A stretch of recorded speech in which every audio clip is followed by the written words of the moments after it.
नारी शक्ति वंदन अधिनियम को लेकर विधायक भदेल की प्रेस वार्ता। अजमेर दक्षिण विधायक अनीता भदेल द्वारा नारी शक्ति वंदन अधिनियम रुकने के बाद विपक्ष पर जश्न मनाना महिलाओं का अपमान करने के बराबर है।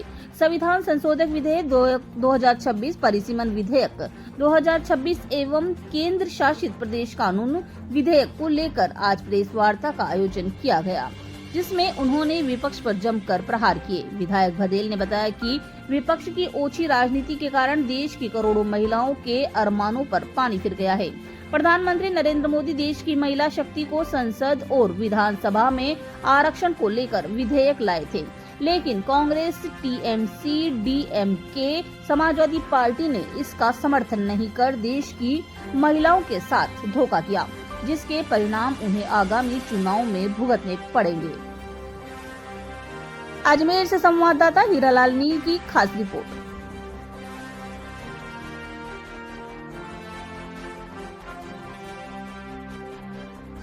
और अब जाकर के जब मोदी जी करना चाहते हैं तभी भी उनको लग रहा है कि इतनी जल्दी क्यों, तुमने इतने साल तो बर्बाद कर दिए और अब करना चाहते हैं तो अभी भी आपको इतनी जल्दी लग रही है। 2023 से लेकर के 2026 ऑलरेडी 3 साल हो गए। 3 साल में आप कर नहीं पाए, अब नहीं देना चाहते हैं। 2029 में आप लागू नहीं करना चाहते, तो फिर आप कब करना चाहते हैं? क्योंकि आप वास्तव में महिलाओं को देना ही नहीं चाहते, सिर्फ आप अड़ंगे लगाना चाहते हैं, आप अनर्गल बातें करना चाहते हैं। माननीय प्रधानमंत्री मोदी जी ने दक्षिण के राज्यों को भी संतुष्ट करने के लिए कि वो जनसंख्या के अनुपात से जाएंगे तो उनका प्रतिनिधित्व कम होगा, उसका भी नया फार्मूला उन्होंने निकाल लिया। और नया फार्मूला निकाल करके उन्होंने आनुपातिक रूप से, यदि आज केरल की सदस्य संख्या यदि 25 है, यदि 30 है, तो 25-30 को बढ़ा करके जस्ट 60 करेंगे, चाहे उनकी जनसंख्या कितनी हो, जस्ट डबल कर रहे हैं।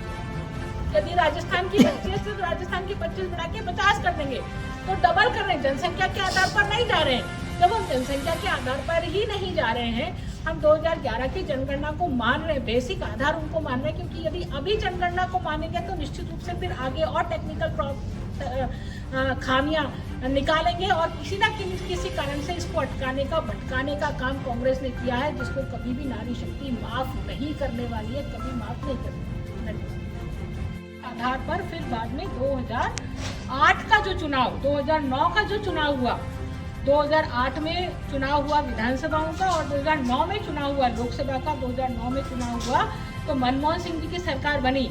यदि राहुल गांधी और प्रियंका गांधी ये शंका व्यक्त करते हैं कि संवैधानिक आयोग में भारतीय जनता पार्टी के लोग अपनी मर्जी से पुनर्गठन आयोग बना लेंगे और अपनी मर्जी से सीटों का बंटवारा कर लेंगे, तो मेरा एक बहुत बड़ा प्रश्न है राहुल गांधी से और प्रियंका गांधी से।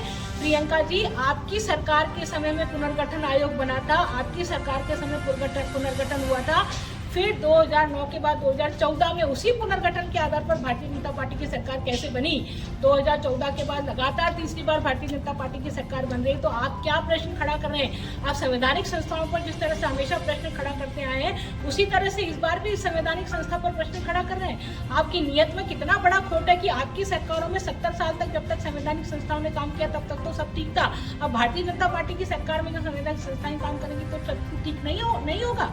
ऐसे कैसे कह सकते हैं? तो ये इसलिए माननीय प्रधानमंत्री जी ये संशोधन लेके आए क्योंकि 2026 तक संविधान में ये संशोधन पहले से किया हुआ है। 2002 में संविधान संशोधन हो चुका है। 2026 तक हम अब यदि जनसंख्या होती है, अभी तक जनसंख्या शुरू हुई है, जनसंख्या की गणना शुरू होने के बाद में जनसंख्या की गणना 1 मार्च 2027 निर्धारित है और उसके बाद में पुनर्गठन आयोग बनता है। तो हम पिछले पुनर्गठन आयोग का हम हर्ष देख रहे हैं। 2002 में पुनर्गठन आयोग बना और उसको 2008 में लागू करना पड़ा। पूरे 6 साल लगे, 6 साल। अगर से यदि पुनर्गठन आयोग अभी नहीं बनता है, जनसंख्या की गणना होती है, जनसंख्या की गणना के बाद फिर इस गणना के बाद में फिर पुनर्गठन आयोग बनता है और फिर उसमें 8 साल लगते हैं, तो 2029 में महिलाओं को यह आरक्षण फिर नहीं मिलेगा जो मोदी जी चाहते हैं कि 2029 में महिलाओं को ये आरक्षण मिल जाए, क्योंकि कांग्रेस को लगता है कि हमको श्रेय नहीं मिलेगा, 2029 में लागू होगा तो सिर्फ बीजेपी को श्रेय मिलेगा। जबकि प्रधानमंत्री नरेंद्र मोदी जी ने लोकसभा में स्पष्ट रूप से कहा था कि मैं ब्लैंक चेक दे रहा हूँ आपको, आप इसका श्रेय ले लीजिए। हम विज्ञापन छपवा देंगे आपके नाम से, हम सरकारी विज्ञापन आपके नाम से छपवा देंगे, आप महिलाओं को तो आरक्षण दीजिए। जो प्रधानमंत्री इतने स्पष्ट रूप से कोई बात कहता हो तो भी उनकी बात पर यकीन नहीं है। ये स्पष्ट रूप से महिलाओं के साथ बहुत बड़ा धोखा है, महिलाओं के साथ बहुत बड़ा धोखा है। और मैं तो यही कहूँगी कि महिलाएं, ये तकनीकी चीज़ें जो मैंने आज आपके सामने रखी हैं, हम हर महिला तक जाकर के ये तकनीकी चीज़ें बताएंगे। हम अटल बिहारी वाजपेयी जी का 2002 का भाषण जो लोकसभा में हुआ था वो भी सुनाएंगे लोगों को। और जो 1976 में जो संविधान संशोधन इस कांग्रेस ने किया, जिसको 2000 तक बढ़ा दिया, 2076 से 2000 कितना